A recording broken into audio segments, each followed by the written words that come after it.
Today we are here with Dr. Sex Fairy Kava Bava to talk about sexless relationships. Dr. Bava, thank you so much for joining us here today. We always love having you here at South Florida Live. Thank you for having me back. Of course. So today we're talking about sexless relationships. So let's get into it. How common is that, and how many clients are you receiving in your offices right now that are having these issues? It is extremely common. 20% of marriages in America are sexless. You wouldn't think that, but that's really what the reality is. And over a third of people are sexually unfulfilled.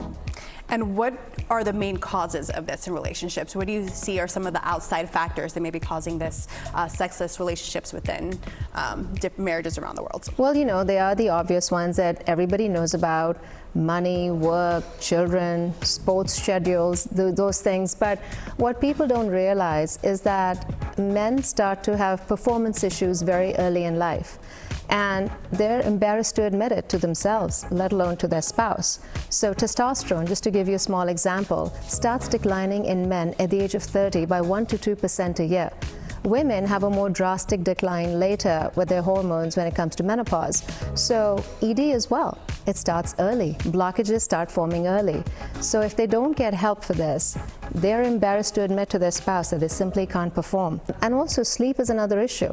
If you're not sleeping well, your fertility, your hormones, everything is affected in both men and women.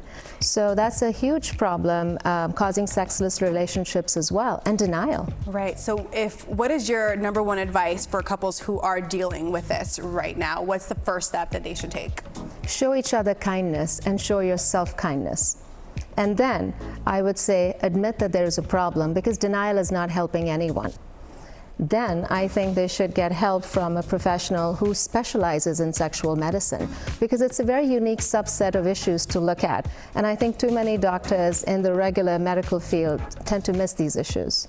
So not being afraid to seek the help that you need to fix it. Yes. All right. Well, thank you, Dr. Bava, so much for that insightful information. We always love having you here. Remind us again where we can find out more information. Well, I recently came out with a podcast episode. I have the Dr. Sex Fairy podcast, and episode 130 specifically discusses sexless marriages and relationships, why they happen, and how to fix them.